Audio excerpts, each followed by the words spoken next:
There is a huge story out there today, but it could be even bigger. And it should be even bigger.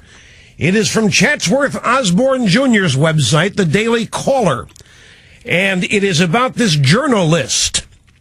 And what it shows is something that we have known all along. And that is that there is not just media coordination in order to advance the Democrat Party agenda and to rip and ridicule, criticize Republicans and conservatives. It's not just coordination. It is an outright propaganda campaign. Jonathan Strong has the story. Documents show media plotting to kill stories about Reverend Jeremiah Wright. But it's far more than that. Here's one of the great pull quotes from this story. In one instance, Spencer Ackerman of the Washington Independent urged his colleagues to deflect attention from Obama's relationship with Wright by changing the subject. Pick one of Obama's conservative critics, Ackerman wrote, Fred Barnes, Karl Rove, who cares, and call them racist. So liberals don't just lie. They lie to destroy people. No smear is too low or outrageous when it comes to conservatives. But what this story misses is it portrays the people involved in this journalist as basically a bunch of obscure left-wing bloggers working for small-time websites and magazines like The Nation and the Washington Independent and so forth, when in fact this is pervasive throughout what is called the mainstream media. I mean, you've heard that Bob Schieffer was the second member of the mainstream media to say,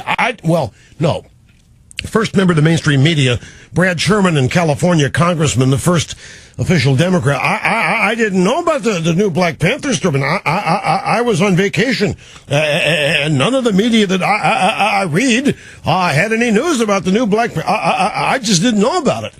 And the fact he's probably telling the truth. I'm sure Bob Schieffer didn't know about it. I mean, Bob Schieffer and the rest of these people read themselves. Pure and simple. I mean, it's like that blog at the New York Times yesterday about, oh my gosh, this and it was all written for everybody else in the media and for Obama and the administration. So something that you and I have known instinctively all along has now been confirmed by the people at the Journalist. These people are in collusion. They're not journalists whatsoever.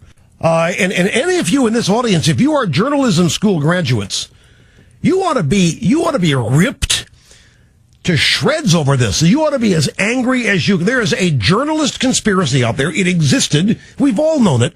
It existed to elect Obama. It exists today to re-elect Democrats and Obama, and it's done so for years and years and years. It was the moment of greatest peril for then Senator Barack Obama's political career. In the heat of the presidential campaign, videos surfaced of Obama's pastor, Jeremiah Wright, angrily denouncing whites, the U.S. government, and America itself. And by the way, you know, I know that Andrew Breitbart's done great work getting this video of Miss Sherrod at the U.S. Department of Agriculture and her supposed racism and so forth, saying you're not going to help a white farmer. You don't need Shirley Sherrod, or whatever her name is, to prove racism at the NAACP. All you need to know is that Jeremiah Wright's a featured speaker at the NAACP. That's all you need to know.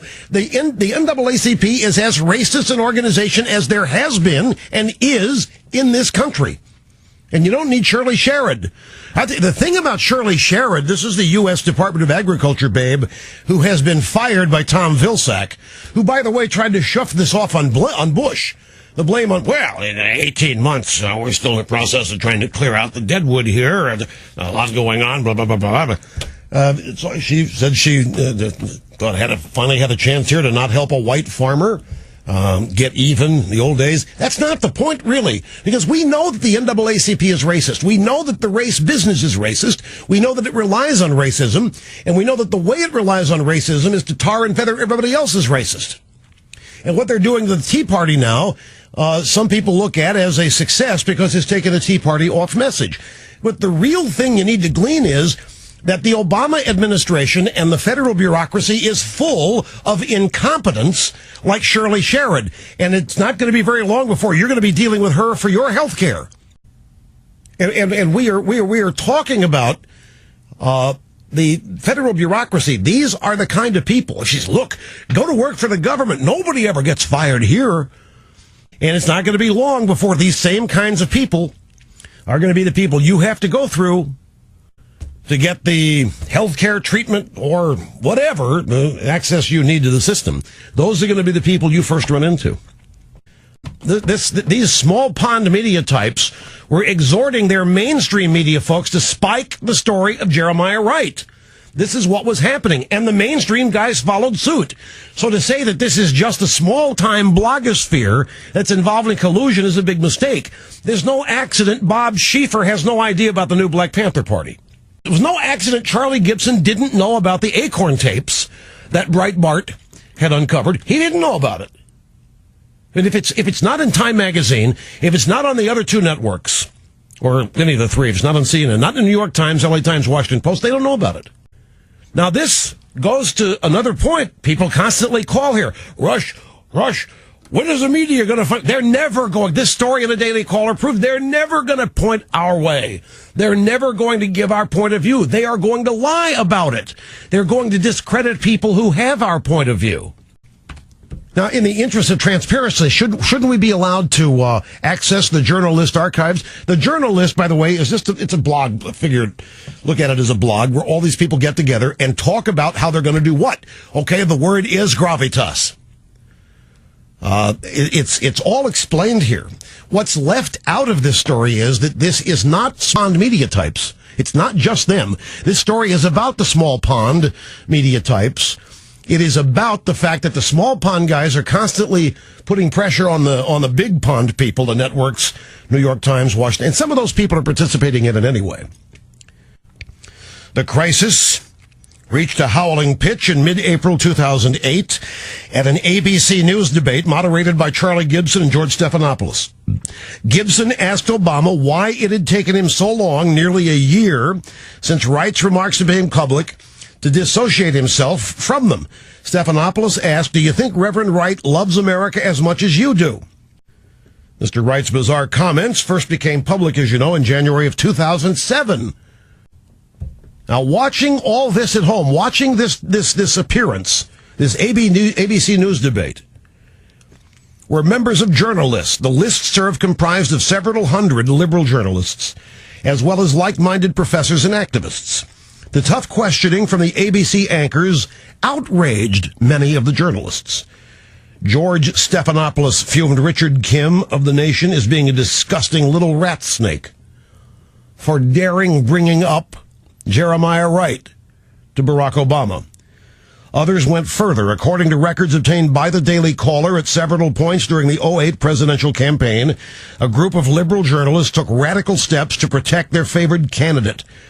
Employees of news organizations including Time, Politico, the Huffington Post, the Baltimore Sun, the Guardian, Salon, and the New Republic participated in an outpourings of anger over how Obama had been treated in the media and in some cases plotted to fix the damage. In one instance, Spencer Ackerman of the Washington Independent, and you've never heard of that probably, this is my point. He may be of the Washington Independent, maybe a small ponder, maybe an obscure blogger.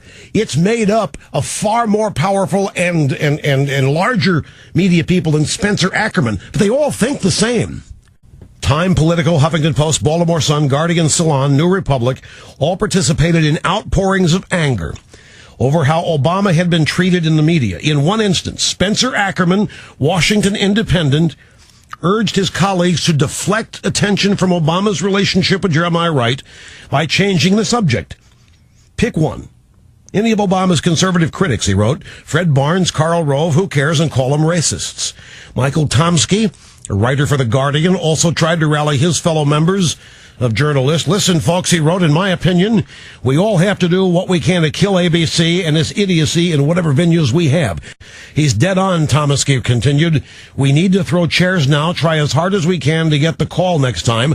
Otherwise, the questions in October will be exactly like this. This is just a disease. Ackerman, what is necessary is to raise the cost on the right of going after the left. Find a right winger and smash it through a plate glass window. Take a snapshot of the bleeding mess and send it out in a Christmas card to let the right know that it needs to live in a state of constant fear.